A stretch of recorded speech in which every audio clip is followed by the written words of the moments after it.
Las Pirexianas. Capítulo 10. Corlys.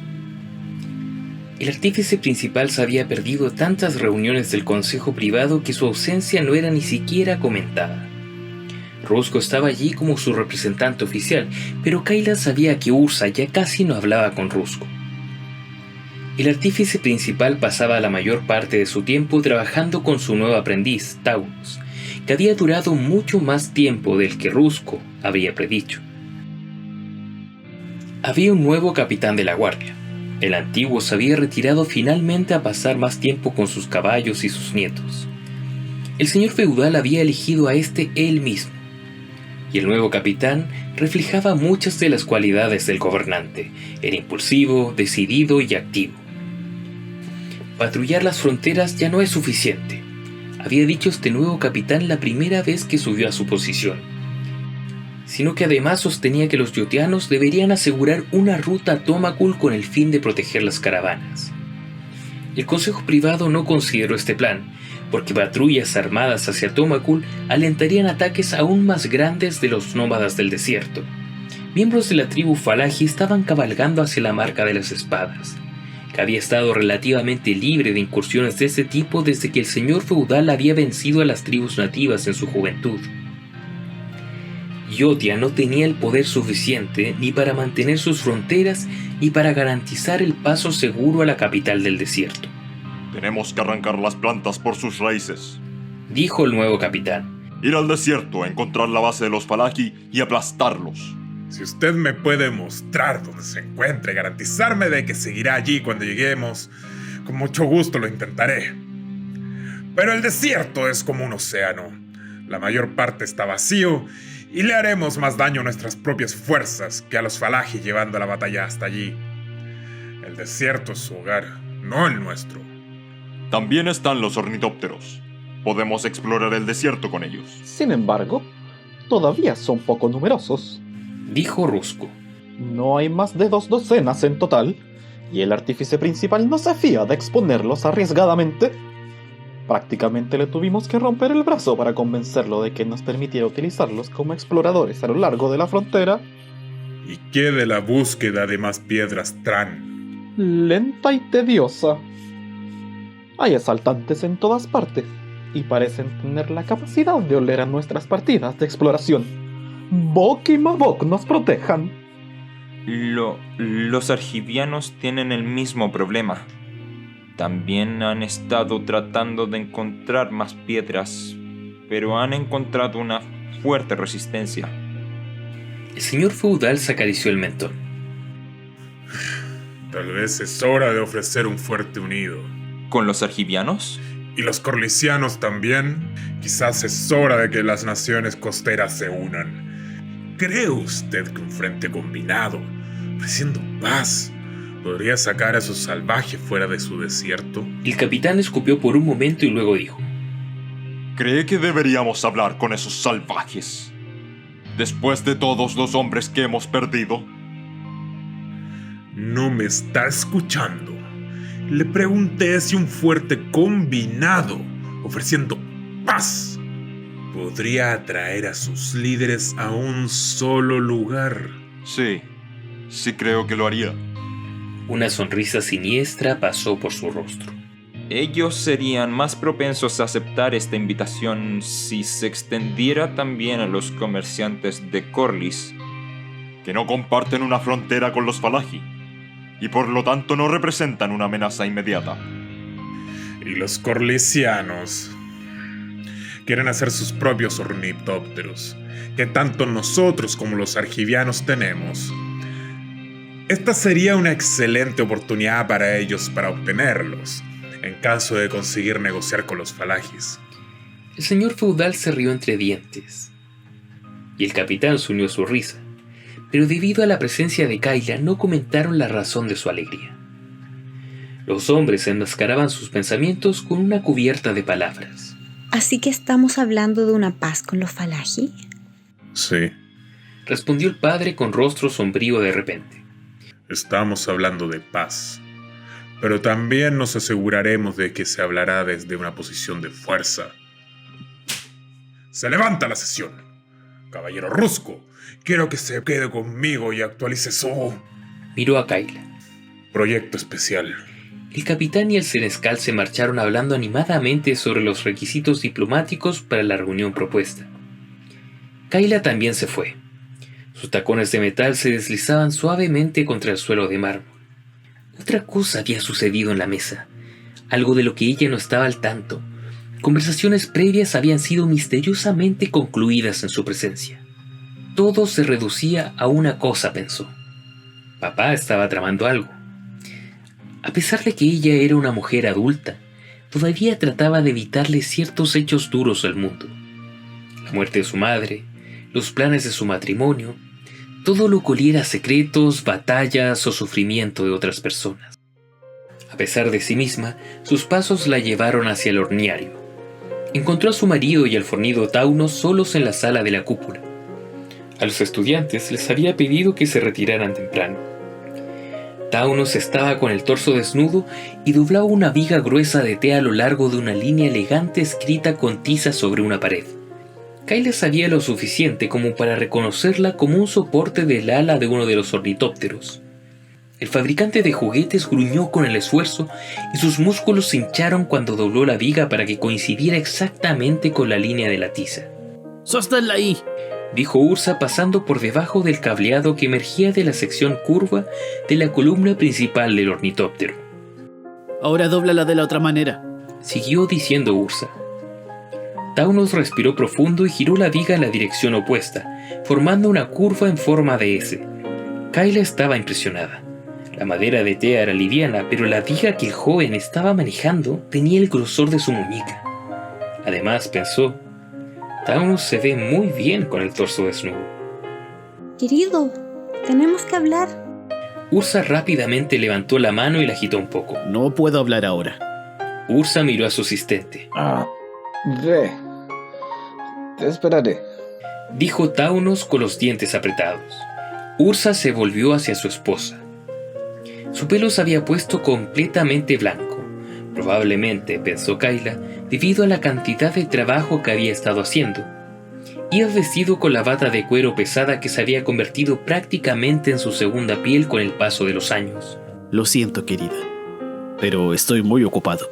Tú siempre estás muy ocupado, excepto cuando estás durmiendo, y aún así eres muy inquieto. Ella cedió y le tendió una mano para acariciar su mejilla. Ursa se estremeció un poco con el tacto, alzó la mano y suavemente le tomó la suya. Solo estamos tratando de mejorar la velocidad de despegue de los ornitópteros. Aún nos ha sugerido que hacia los mástiles les damos forma de un ala de ave de presa verdadera, entonces serán más fáciles de manejar. Creo que papá está planeando algo. Ursa suspiró y miró a su asistente. Taunos hizo un gesto de buen carácter, pero sus venas se destacaban en el cuello por sostener el mástil de tea en esa posición torcida. Tu padre siempre está planeando algo. Eso es lo que mejor sabe hacer. No es eso. Él quiere negociar con los líderes Falaji para involucrar a los argivianos y gorlisianos. Eso es bueno, dijo Ursa abstraído mirando la forma en que se alineaba el ala contra la marca de tiza en la pared. La mayoría de los Falaji que he conocido han sido hombres racionales, incluso si hay problemas con las caravanas y algunos líderes exaltados. Y tu padre es demasiado fuerte para permitir que los argivianos se salgan con la suya. ¿Cuál es el problema? Pero él nunca había querido hablar con los Falaji antes. La gente cambia. Ursa se encogió de hombros y sus ojos no dejaron de observar la línea del ala. Pues tú no, pensó Kayla, pero en vez de eso dijo. No lo sé. Creo que algo está mal con esta situación. Ursa miró a Kayla y suspiró profundamente. Tu padre es un hombre razonable, un viejo caballo de guerra, pero un hombre razonable. Hay hombres razonables entre los Falaji, incluso entre los argivianos. Estoy seguro de que las cosas saldrán bien. Maestro Ursa, Llamó Taunos. se está empezando a caer un poco. Me tengo que ir. Dijo Ursa girándose hacia el tablón. ¿Pero qué pasa con...? Ursa levantó una mano mientras se alejaba. Tu padre quiere paz. Suena bien, aunque un poco raro. Argivianos involucrados. Probablemente con el tiempo te dirá lo que está pasando. Se oyó el ruido de un portazo detrás de él. seguido del ruido de tacones avanzando rápidamente como una tormenta fuera de la habitación. ¿Qué fue eso? Preguntó Taunus con el sudor corriendo por su rostro. No estoy muy seguro. Kayla se preocupa por su padre demasiado. Doble esa viga un poco más convexa allí. Eso es. Ahora bien, manténla allí. El anuncio se hizo al mes siguiente. Los representantes argivianos, yotianos y corlisianos se reunirían en Corlys para discutir los problemas con los atacantes del desierto. Mensajeros fueron enviados bajo bandera de tregua a Tomakul, Segon y otras ciudades Falaji para invitar al Qadir de los Ugardi a asistir también. Un salvoconducto fue prometido a todos los asistentes. Los países costeros no eligieron la ciudad principal de Corlys como el sitio de la reunión, sino más bien un pueblo pequeño, Corlinda, situado más arriba del río Cor, al pie de la cordillera Ker. Si los Falaji aparecían, dijo el señor feudal, deberían viajar menos distancia al hacer una reunión allí. Kayla pensaba que había otro propósito detrás de la ubicación. Los Falaji estarían lejos de sus tierras tradicionalmente reclamadas, y las naciones civilizadas sabrían con suficiente antelación qué tan grande era su comitiva antes de que llegara. Un día le anunciaron a Ursa que 2 de sus mayores ornitópteros serían ofrecidos como regalo al pueblo de Corlys. Al enterarse de esto, él explicó que debería estar presente para decirle a los corlisianos cómo mantener a los ornitópteros. Y el señor feudal amablemente extendió una invitación para el artífice. Una docena de estas máquinas aladas aparecerían en la reunión y 2 se quedarían atrás. Sabiendo que estaría alejado de su lugar de trabajo durante algunos días, Ursa diagramó un horario que preveía una cantidad mínima de tiempo fuera de su tienda. El señor feudal y su comitiva saldrían antes, y él solo llegaría con los ornitópteros 5 días antes de que comenzara la reunión. También dejó instrucciones detalladas a Taunus y los estudiantes durante su ausencia. Taunus pensó que Ursa pasó más tiempo detallando las tareas que había que hacer en su ausencia que aquel tiempo que se utilizaría para llevar a cabo esas tareas, pero se limitó a asentir cuando el artífice en jefe entregó el pergamino. El humanoide metálico de Ursa también sería enviado a la reunión, pero se trasladaría en un carro. A Rusco se le encargó esta tarea y utilizó uno de los vagones de resorte que Ursa había desarrollado el año anterior. El relojero estaba particularmente interesado en un vehículo que no se moviera en exceso. Aunque Ursa señaló que su creación de metal podía ir andando a Corlys y que probablemente haría un mejor tiempo que el que haría Rusco. El relojero, por su parte, invocó una serie de deidades yotianas y no yotianas e insistió en que no quería tener que volver y decirle al artífice que su gran creación se había perdido debido a un miembro roto o había sido vista por agricultores mientras caminaba por el este de Corlys y que fue desmantelada de forma accidental. Al final, Taunus se quedó a cargo de la escuela. Kayla también se quedó en el castillo, luego de que su padre le citó los peligros del viaje incluso a través de las tierras amistosas, además de insistirle que la necesitaba allí junto al senescal para que dirigieran el país en su ausencia. La comitiva real partió el día del solsticio de verano y Ursa lo siguió 20 días después, liderando un vuelo en ornitópteros. Los nativos de Krog lanzaron sus sombreros de plumas al aire como celebración y ambas salidas se llenaron con mucha pompa y vítores. El señor feudal salió a la cabeza de su caravana real montado en un caballo de pura sangre, descendiente de aquel que había montado en sus grandes triunfos bélicos.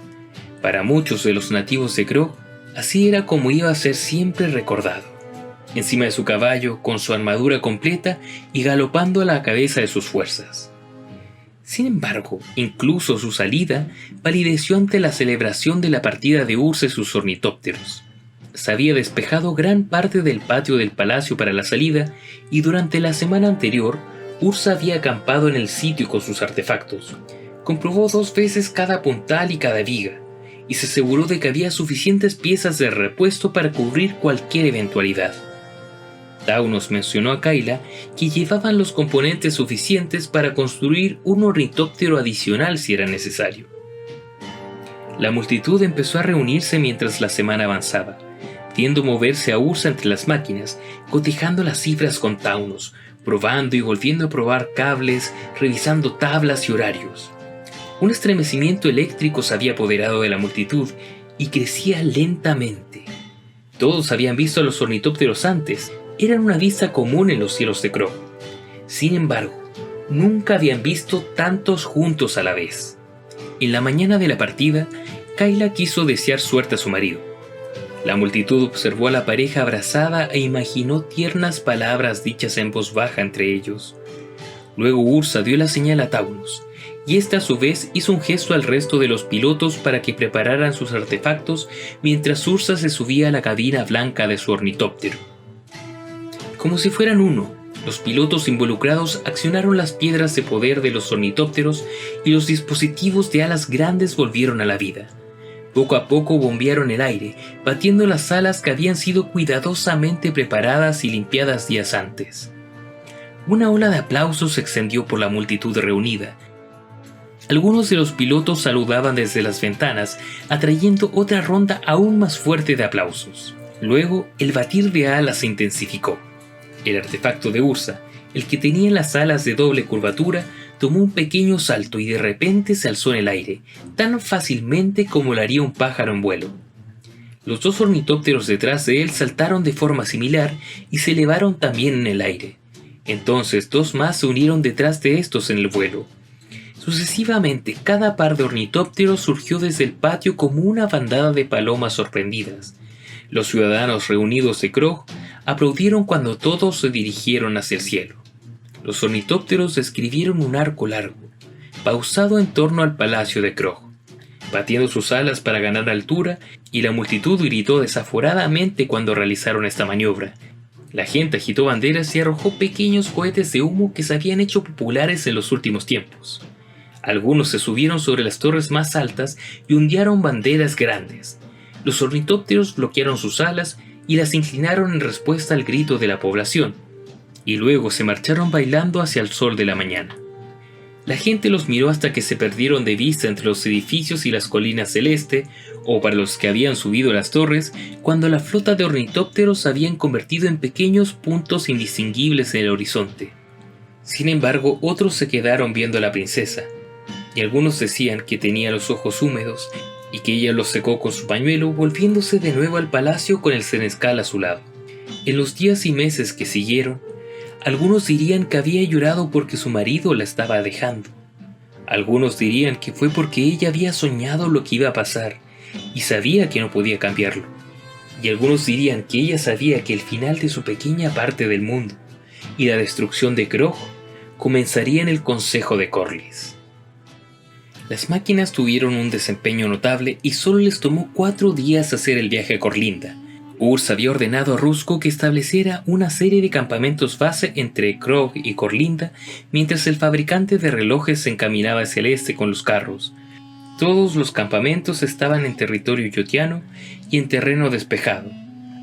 Cada uno de ellos estaba en pleno funcionamiento en el momento en que los alcanzó la comitiva de Ursa, preparados con camas y comida caliente para los pilotos después de haber completado su vuelo diario.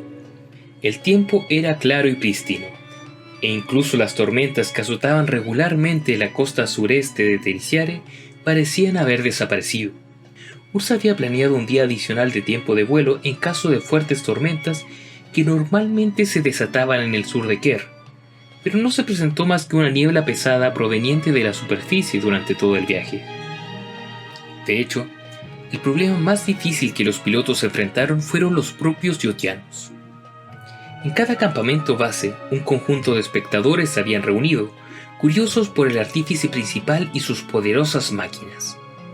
Se agrupaban alrededor del sitio en espera de las naves y en ocasiones los ornitópteros se veían obligados a pasar cerca de la multitud con el fin de dispersarlos y crear un sitio lo suficientemente grande para aterrizar. Uno de los pilotos comentó que era como pastorear ovejas, pero lo dijo tan cerca del artífice principal que el piloto se pasó el resto del vuelo en la parte trasera de la formación y no volvió a hablar por el resto del viaje.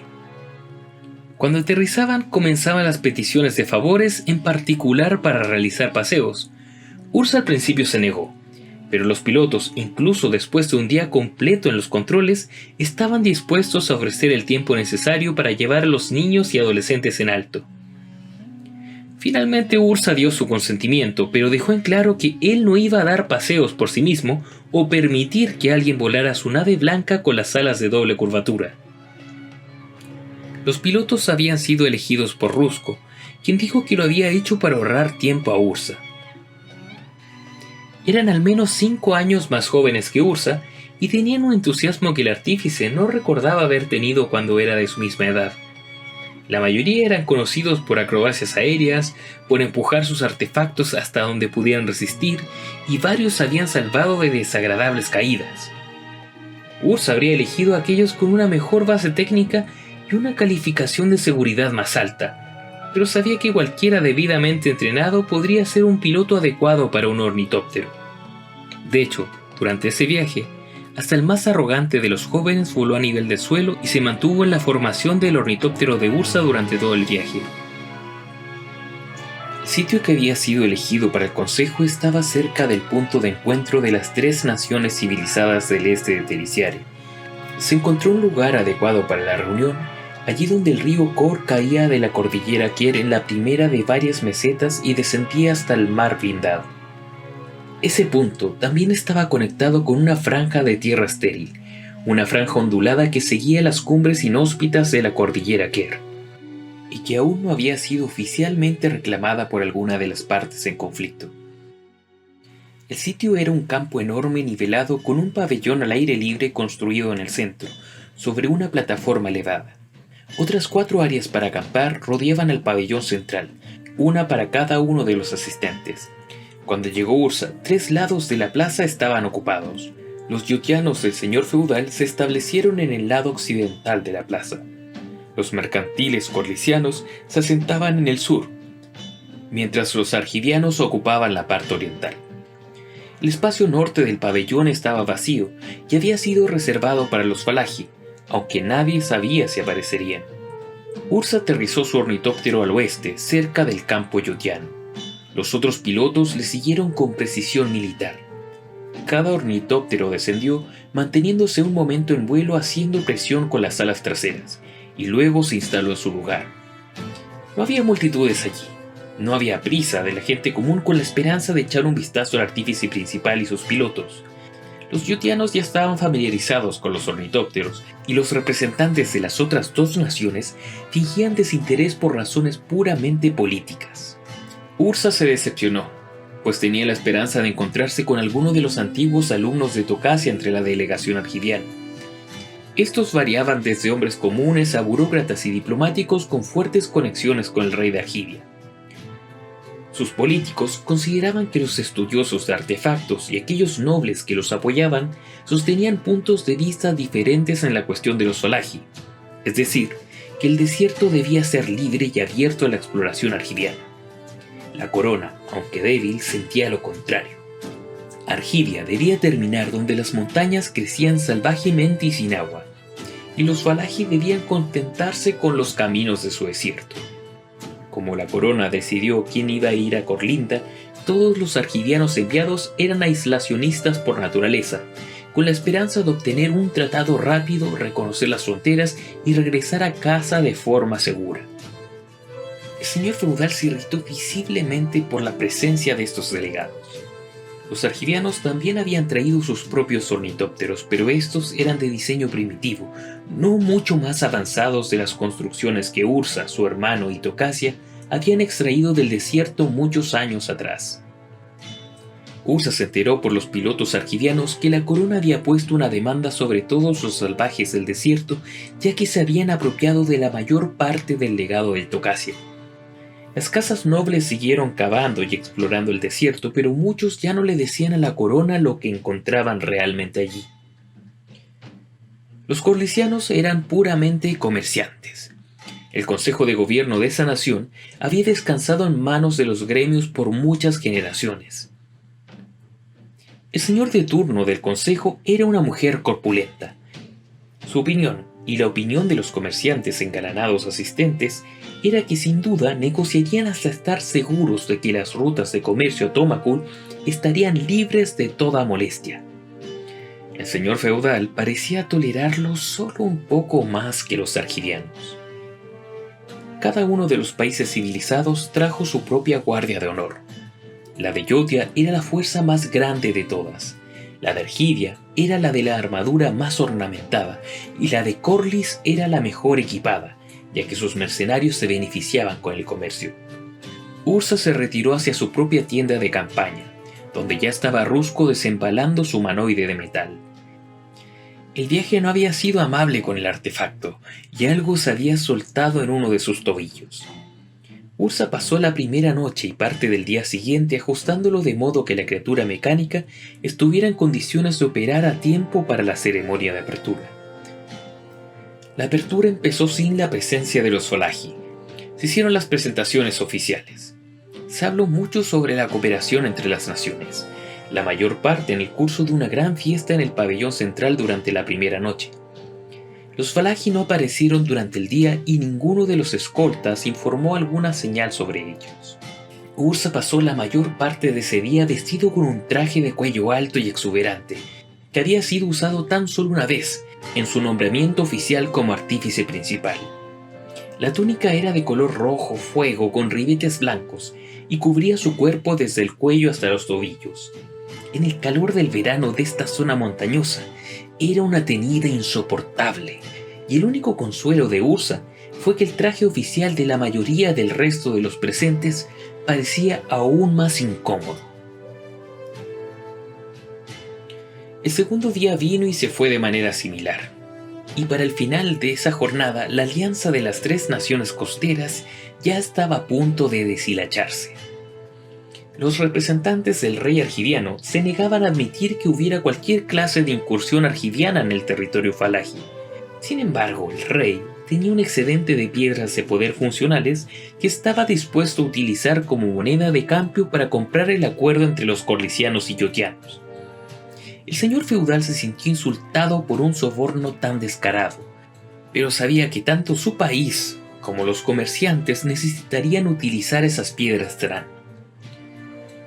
Los corlisianos ya estaban al borde de la autodestrucción, ya que solo 2 ornitópteros se les iban a regalar y no menos de 5 clanes principales sentían que tenían los derechos sobre ellos.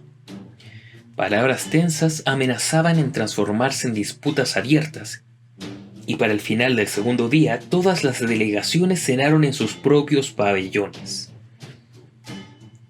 Todavía no había noticias de los Falaji y muchos estaban empezando a decir que la conferencia se disolvería sin que hubieran aparecido. El señor feudal habló de los insultos a la gente yotiana por esta ausencia y los diplomáticos argidianos hablaron de paciencia. Los corlisianos parecían visiblemente preocupados de no conseguir sus ornitópteros si los Falaji no aparecían, ya que el señor feudal había colocado una guardia armada alrededor de las naves voladoras. Los Falaji aparecieron finalmente en la mañana del tercer día sin previo aviso. Apareció una niebla baja en la montaña ese día, y cuando ésta se fue disipando, la gente del desierto estaban de repente allí. Ninguno de ellos les habían visto llegar, pero cuando la niebla se levantó, aparecieron líneas de tiendas agrupadas en torno a una gran tienda de campaña de color blanco que yacía en el centro. La gente del desierto duplicaba a la gente de todos los otros grupos combinados, y al parecer, todos eran guerreros. Un camino había quedado libre de las tiendas Falaji al pabellón principal, y por esta vía llegó una extraña procesión. Primero marchaba una guardia de honor con guerreros de cascos de oro de ala ancha. Luego vino una cama que llevaba al Qadir al estilo propio de los Falaji del Imperio. Pero fue con el objeto detrás del Qadir que la mayoría de las personas reunidas se quedaron atontadas de una manera parecida como lo habían hecho cuando los ornitópteros yotianos habían llegado por primera vez. Era un gran dispositivo de bronce con la forma de un dragón. El sol de la mañana se condensaba brillantemente a lo largo de sus flancos y su cabeza se movía lentamente de lado a lado. Sus patas delanteras eran similares a las de un dragón legendario, pero su parte trasera era una colección de dientes y bandas de rodamiento que revolvía la tierra a medida que avanzaba. La procesión siguió adelante con una gracia lenta y majestuosa, en parte para dar a los demás miembros del consejo el tiempo para prepararse para la reunión oficial. El señor feudal reunió a su equipo en el primer pabellón, incluyendo a Ursa y su hombre mecánico. El dispositivo que había ganado la mano de Kayla parecía insuficiente para hacer frente al monstruo titánico que se acercaba. Ursa siguió la mirada de lástima que su suegro le lanzaba a su creación y su propio rostro se puso austero. Los colisianos se unieron y su señor esperó pacientemente junto al señor feudal mientras los Falaji se acercaban. Los argivianos llegaron más tarde. Sus representantes se pusieron las chaquetas ceremoniales justo cuando la procesión llegaba a la base del pabellón. La guardia de honor se separó y la cama que llevaba al Qadir dio un paso hacia adelante. Ursa observó que el gobernante del imperio Falaji, aunque era más joven que él, ya estaba demasiado obeso y su carne se derramaba fuera de su traje ceremonial. Un individuo corpulento salió de detrás de la camilla y Ursa quedó con la boca abierta. Mishra estaba parado entre los Falaji. Estaba vestido con ropas de color verde jade, diseñadas a la moda del desierto, con enormes cortes a lo largo de las piernas para permitir al usuario montar y pelear con facilidad. Llevaba una tela alrededor de su frente, también de color verde, bordada con letras de oro en la lengua Falaji. En su asombro, Ursa no se dio cuenta de la mujer que acompañaba a su hermano, una impresionante mujer de pelo rojo que llevaba una vara recargada en cuya punta parecía el cráneo de un delfín. Mishra se detuvo junto a la cama del Qadir como si estuviera escuchando las últimas instrucciones. Sus ojos chequearon a todo el grupo reunido y se detuvieron al llegar a Ursa. Podría haber sido un efecto de la luz de la mañana, pero a Ursa le pareció que Mishra le hubiera hecho un gesto con la cabeza en señal de reconocimiento. Ursa devolvió el saludo con una leve sacudida de cabeza. Mishra se adelantó y se dirigió a los representantes reunidos de las otras naciones. Saludos, autoridades más respetadas y agentes de las naciones orientales. Yo soy Mishra, el principal asesor del Qadir de los Suwardi, primero entre los iguales de los pueblos Falaji. Su excelencia, el más sabio y respetado, ofrece sus saludos, sus disculpas y pide su indulgencia. Le ofrece sus saludos porque espera que los asuntos se resolverán aquí para evitar más derramamiento de sangre por todos lados. También se disculpa por haber llegado tan tarde. Vinimos aquí por caminos de montaña que muchos habían pensado perdidos y debimos proceder con cautela. Por último, les ruega su indulgencia, porque ha sido un largo viaje y agradecería la oportunidad de descansar antes de asistir a la tarea en cuestión. Le gustaría volver a su pabellón después de la comida del mediodía para comenzar formalmente su trabajo. Ambos damos las gracias, tanto por la invitación como por su paciencia en este asunto. Mishra hizo una profunda reverencia. El Qadir no esperó una respuesta de los miembros del concilio. En su lugar levantó la mano en silencio. Como una sola, la procesión Falaji marchó hacia atrás. El dragón mecánico retrocedió hacia el campamento Falaji, seguido de la litera y la guardia de honor.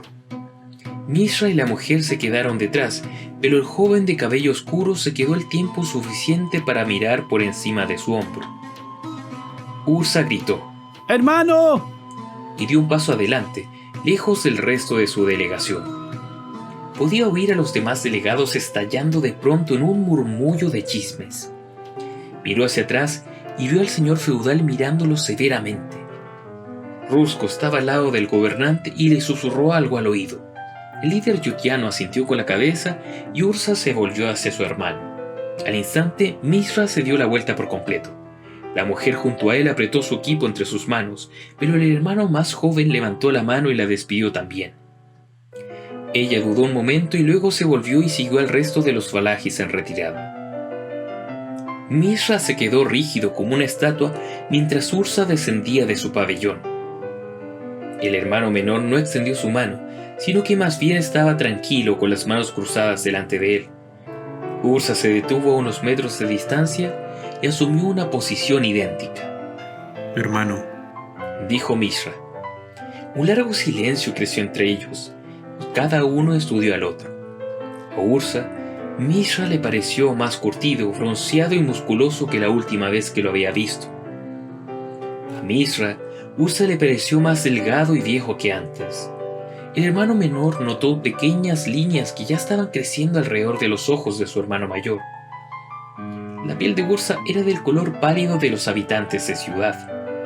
Finalmente Ursa dijo: Es bueno saber que estás bien. Sí, estoy bien. ¿Y tú? Estoy sorprendido de verte entre la delegación Falaji. Y yo debo confesarte que no estoy sorprendido de verte entre los argivianos. Yotianos, en realidad. Ah, por supuesto. Eso explicaría por qué los yotianos de repente están tan interesados en hacer incursiones por piedras de poder y dispositivos Tran. Exploraciones. Los yotianos no hacen incursiones. Por supuesto. Debe ser como tú dices. Vamos a dejar que los diplomáticos analicen las palabras por nosotros. Yo había oído que los Falaji se habían unificado con una velocidad sorprendente, pero no había oído mencionar tu nombre. Mishra hizo una reverencia pronunciada. Yo no soy más que un simple Raki, un funcionario del Qadir. Su nombre sea el más reverenciado. Sus pensamientos son más que sabios. Otro silencio siguió a sus palabras. Ursa dejó que la pausa se llevara a cabo como si no supiera qué decir a continuación. Yo soy el artífice principal de Crow. Mishra se permitió otra sonrisa. ¡Qué bonito! Me pareció reconocer un soldado de metal entre tus filas. ¿Uno de los tuyos? Ursa sintió con la cabeza y Mishra agregó: Claramente influenciado por los sushi que estudiaste cuando eras muchacho. Se puede ver en sus rodillas. Sí, lo construí por un desafío. Pero no dio más detalles. Otro silencio incómodo creció. Esta vez fue Mishra quien lo rompió. Confío en que hayas estado bien. Muy bien. Estoy casado, ¿sabías? No, no lo sabía. Estoy sorprendido de encontrar que existe una mujer que haya podido separarte de tus libros e investigaciones. Su nombre es Kayla. Es la hija del señor feudal. Ah. Detrás de Ursa, la mayoría de los delegados se habían disuelto en pequeños grupos. El señor feudal permaneció en el pabellón mirando la conversación de los dos hermanos. Finalmente Ursa dijo: Esa mujer joven que estaba contigo, ella es... ¿Ashnod? Ella es mi aprendiz. Es muy talentosa. Estoy seguro. Yo también tengo un aprendiz, Taunus, otro yotiano, y una escuela con una veintena de estudiantes. Ah. Esto es muy bueno para ti. Parece ser que estás prosperando. ¿Y tú? ¿Tienes una escuela? El desierto no permite esos lujos. Tenemos que luchar para mantenernos con vida. El aprendizaje es lo que recoges a medida que avanzas. Parece también que has encontrado un dispositivo interesante. Sí. Dijo Mishra, y esta vez su sonrisa era genuina. No se ve como cualquier otro dispositivo Tran que hayamos descubierto antes. ¿Dónde lo encontraste? Bajo la arena. Tuve un presentimiento.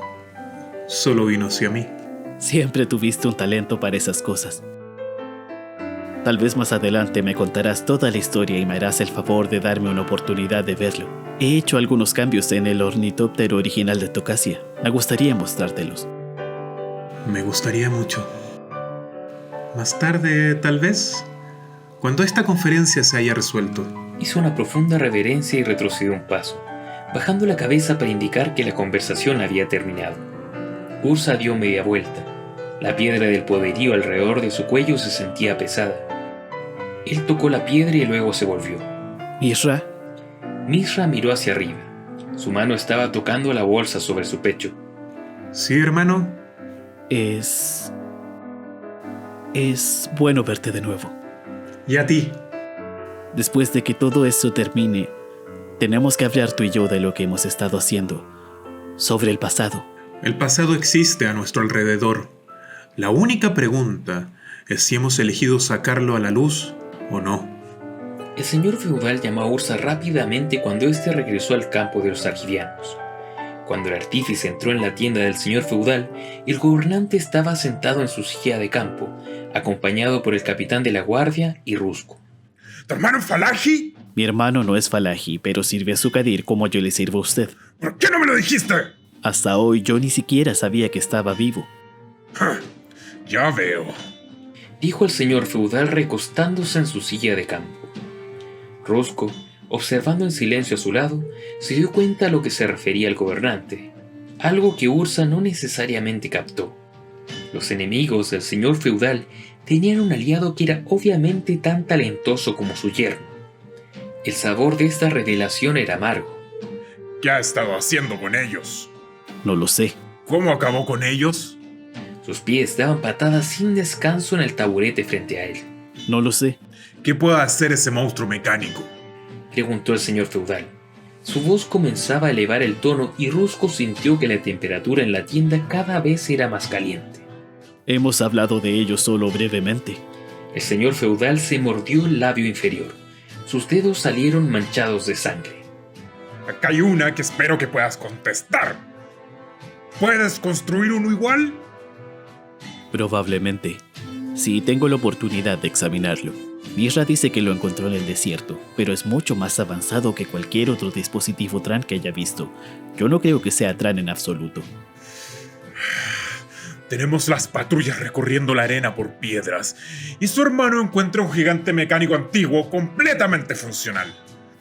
Él dice que lo encontró. No sé si eso sea verdad. ¿Sabes si tu hermano dice la verdad? Dijo el señor de la guerra rápidamente levantando una ceja. Yo no he dicho eso, es decir, nosotros no nos despedimos en los mejores términos. Así que Rusco tenía razón. Más tarde vamos a hablar él y yo. Si hay un después. Estos Falaji nos han jugado una mala pasada con su gigante.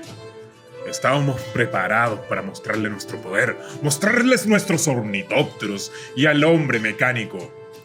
En su lugar, nos aplastan con una bestia legendaria del tamaño de un buque. Los argivianos están listos para retirarse y los corsilianos quieren darle las gracias a todos por venir, tomar sus ornitópteros y volver a casa. ¡Oh! Los invasores del desierto, con la ayuda de tu hermano, nos han jugado una mala pasada a todos nosotros. Y nosotros tenemos que responder. Ursa no cuestionó las palabras del señor feudal, ni siquiera cuando le dijo que se fuera. Rusco y el capitán siguieron allí. Ni siquiera visitó a los ornitópteros que eran el centro de su actividad principal. En su lugar fue a sus aposentos y se recostó en su hamaca a la espera del comienzo de las reuniones para tener la oportunidad de ver a su hermano otra vez. Se había colocado una gran mesa cuadrada bajo el pabellón con grandes sillas en tres de sus lados. El lado este estaba ocupado por el señor feudal, flanqueado por Ursa y el hombre mecánico. El estado de ánimo del gobernante yotiano no había mejorado desde su conversación con Ursa, y el anciano parecía estar a punto de estallar. La silla del sur fue ocupada por el señor de Corlys, flanqueado por dos guardias mercenarios de distintas unidades. La silla del este fue ocupada por un diplomático argiviano nervioso, con dos funcionarios igualmente nerviosos a su lado. El asiento del norte era un banco bajo al estilo del desierto, fijado para el cádir de los Falaji, quien llegó en su litera y medio se enrolló y medio contoneó en su asiento. Fue ayudado por Mishra por un lado y la portadora del bastón pelirroja Ashnod por el otro. Los Falaji habían dejado a su gigante de bronce en su campamento, aunque su cuello serpentino era claramente visible detrás de ellos. El señor corlisiano comenzó la reunión con suavidad. Damos la bienvenida a los representantes Falaji a la conferencia. Espero que seamos capaces de resolver los asuntos que han perjudicado a cada uno de nosotros y podamos llegar a un acuerdo mutuamente beneficioso. Con su permiso, en nombre del Qadir más eminente, tengo una declaración que leer. La boca del señor corlisiano se mantuvo abierta por un momento y luego asintió con la cabeza, mientras el señor feudal farfullaba una protesta. Mishra inició sin mayores preámbulos. Sus palabras fueron más altas que la queja del señor feudal. Nosotros, el pueblo Falaji, agradecemos la oportunidad de hablar con los hombres de la costa del este. Sepan que somos un pueblo unificado bajo nuestro Qadir y que nuestro imperio se extiende desde la frontera de Tomakul hasta la Argiviana, desde el helado lago de Ronom a la cálida costa Segonín. muchos nos hemos reunido y por ello somos poderosos.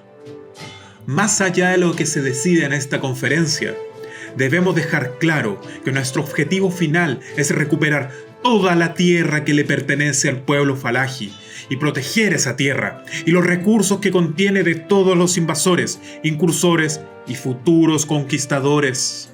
¡Ja!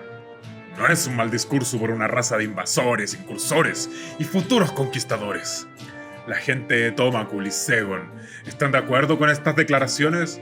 ¿O simplemente están esperando que alguien más ataque en el hocico al cachorro de Kadir que tienen? Mishra levantó una ceja por la interrupción, incluso Ursa fue sorprendido por el calor de las palabras del señor feudal. Puso una mano sobre el hombro del gobernante para calmarlo. Sin embargo, fue el Kadir quien contestó, con un acento argiviano. Ten cuidado, anciano, no quieres cruzarte conmigo. Ursa miró a Mishra y Mishra asintió a su hermano.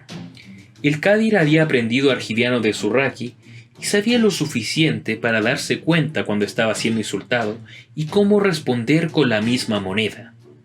El señor feudal no se sintió disuadido. Usted también tenga cuidado, joven guerrero. No juegue con aquellos que poseen más experiencia y sabiduría que usted. Tal vez ahora sería un buen momento para levantar la sesión y pensar. ¿Sabe usted quién soy yo? Yo soy el Kadir de la tribu de los Suardi. Una vez hace mucho tiempo, vivimos en las tierras Suardi al norte de Yotia. Ustedes las llaman las marcas Suardi. La marca de las espadas. Cuando yo era un hombre más joven, limpiamos esa tierra de invasores y llevamos la verdadera civilización a ella. Son tierras Suardi y pertenecen al pueblo Falaji. No ha habido ningún Suwarme allí desde la época de su bisabuelo. Es verdad. Usted expulsó a mi bisabuelo de nuestra tierra. Mi abuelo anduvo por los yermos desolados. Mi padre reunió a las tribus. Y ahora vengo a vosotros con mi imperio en la espalda para exigir la devolución de las tierras de mi familia. Ursa miró a Mishra, pero su hermano tenía una expresión en blanco en su cara. ¿Podría ser que él no tuviera conocimiento de las demandas de su Kadir? Los colisianos y argivianos estaban hablando cuando de pronto estalló el caos en la mesa. Usted es un viejo loco. Tiene la esperanza de prevalecer frente a nuestro evidente poder. Te voy a mostrar lo que sé del poder. Hijo, toma esa lección. El jefe militar hizo un gesto. El capitán de la guardia, que estaba esperando fuera del pabellón, se giró, levantó la mano y luego la dejó caer. En el campo yotiano, Rusco se volvió y agitó su mano a la tripulación de los ornitópteros que ya estaban en sus máquinas. En cuestión de segundos, el cielo sobre el pabellón estaba cargado con el batir de las grandes alas de lienzo. Un vuelo bajo de 11 ornitópteros, solo faltaba el nuevo de Ursa con su doble par de alas, se produjo sobre el pabellón. El Kadir miró hacia arriba en estado de shock, pero Mishra estaba ya junto a él, gritando algo en Falaji. Ursa también estaba gritándole algo al señor feudal. ¿Qué es esto? ¿Por qué mis ornitópteros están en el aire? ¿Por qué no me lo dijeron? ¡Es una lección de poder! Harías bien en prestar atención a lo que va a pasar. Los ornitópteros giraron sobre el pabellón y se fueron en línea recta hacia el campamento Falaji. 3 de las naves se giraron hacia la derecha y 3 se desviaron hacia la izquierda. Los 5 vehículos restantes se dirigieron directamente hacia el dragón mecánico. Objetos pequeños cayeron de los ornitópteros arrojados por sus pilotos. Eran trozos negros de metal que se desplomaron en el campamento Falaji. Allí donde aterrizaron, el suelo estalló en una explosión de llamas y humo. Hubo gritos mientras las llamas se propagaban y caían más bombas. Ursa gritó, pero su voz se ahogó en una nueva ronda de explosiones. Los 5 ornitópteros que pasaban sobre el dragón mecánico se deslizaron rasantemente, tratando de arrojar sus bombas a lo largo de la base de la enorme criatura metálica. Una serie de erupciones florecieron bajo la bestia. Este dio un giro y lanzó un grito metálico. Sin embargo, pareció resultar ilesa. El dragón mecánico exhaló una llamarada de niebla rojiza directamente en la trayectoria de uno de los ornitópteros. A medida que la nave pasó a través de ella, el ornitóptero comenzó a deshacerse en el aire. Sus alas se plegaron sobre sí mismas y se estrelló entre las tiendas, liberando una llamarada aún más grande cuando el resto de su carga mortífera explotó. Dentro del pabellón la reacción entre los delegados fue instantánea. Los argivianos se arrojaron debajo de la mesa. Los mercenarios corlicianos agarraron a su señora, uno por cada brazo, y la arrastraron hacia atrás, alejándose de la mesa mientras ella gritaba órdenes y obscenidades a ellos. El señor feudal se estaba riendo ahora, burlándose del joven Kadir. El gobernante Falaji se levantó de su banca con una velocidad que sorprendió a Ursa. Su mano preparó un ataque. El señor feudal vio venir el golpe y trató de alejarse de él, pero el joven fue demasiado rápido. Antes de que el hermano mayor pudiera reaccionar, una hoja curva sobresalía del pecho del anciano. La sangre que salió de la herida brotaba como una fuente. ¡No! Gritó Ursa y sintió que su piedra del poderío se volvía más pesada en su pecho. Puso una mano sobre ella y con la otra activó su manoide mecánico. ¡Deténlo! El hombre mecánico se precipitó hacia adelante y agarró al Kadir por la parte delantera de su túnica. El joven dejó escapar un grito ahogado cuando largos brazos inhumanos se inclinaron sobre la mesa y le atraparon entre sus dedos de metal y madera de raíces largas. Al mismo tiempo, la mujer pelirroja bajó su bastón y apuntó a la creación metálica de Ursa. Unos rayos bailaron a lo largo del cráneo del delfín y Ursa sintió una oleada de náuseas. Se sintió como si cada parte de su piel se hubiera vuelto muy sensible. El movimiento de la brisa le infligió un dolor horrible. Apretando los dientes, Ursa gritó otro comando y el ser mecánico arrastró al Kadir hacia una esquina de la mesa. Afuera, en el campo de batalla, los Falaji estaban tratando de reagruparse.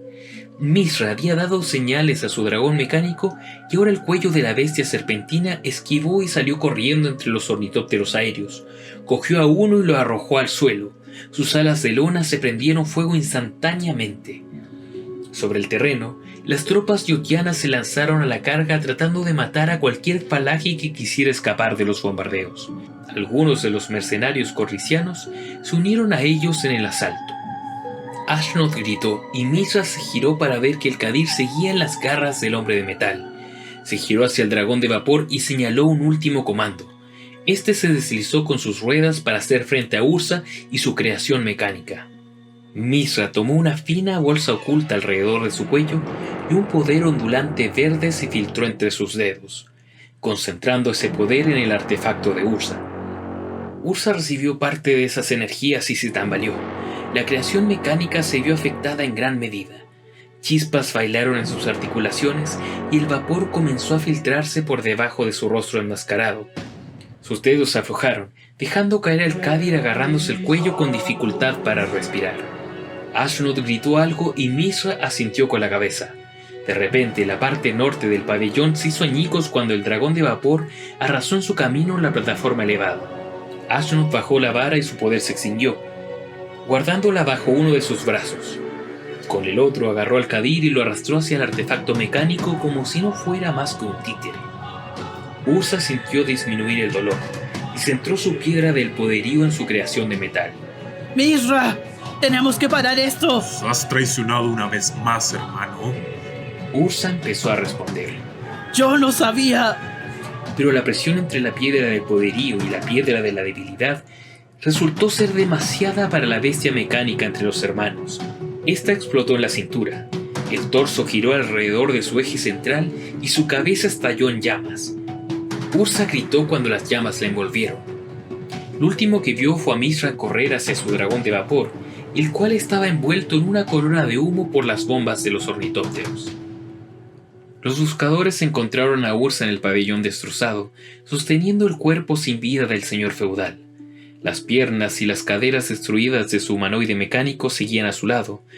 Los fragmentos de su cabeza y el torso estaban esparcidos alrededor de la plataforma en forma desigual. El capitán de la guardia llegó y saludó.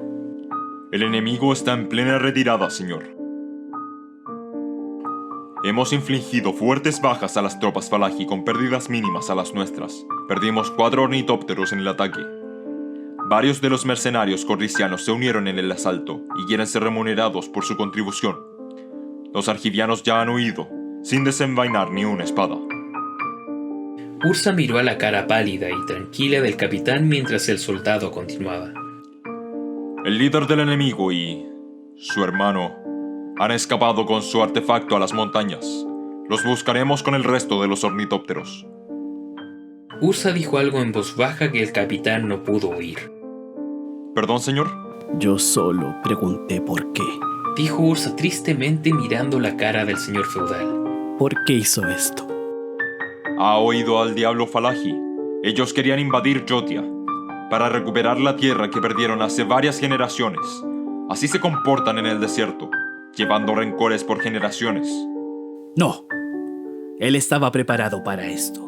Esta emboscada, los ornitópteros, las bombas, polvo de trasgo, no. El señor feudal se había preparado para este ataque durante mucho tiempo. Hubiera sido una masacre. Si no fuera por el artefacto de mi hermano, lo habría sido. El capitán de la guardia se movió incómodo, pero no dijo nada. ¿Y por qué no me lo dijo? ¿Por qué no me dijo que iba a usar mis máquinas así? Yo no lo sé, señor. Ursa dejó el cuerpo del señor feudal en el piso destrozado del pabellón y se volvió hacia el capitán. Sí, usted lo sabe. Y me dirá todo lo que sabe. ¿Quién sabía acerca de esto? ¿Cuáles eran los planes completos? ¿Qué esperaba lograr? ¿Por qué usted no me lo dijo? ¿Por qué no le dijo a la princesa? Usted puede y va a responder a estas preguntas. El capitán movió los pies inquieto. ¿Por qué? Continuó Ursa volviéndose hacia el cadáver. Porque ahora tengo que volver a Krug y decirle a mi esposa que su padre ha muerto. Y voy a necesitar todas las razones para hacerle entender, porque yo mismo tampoco lo entiendo.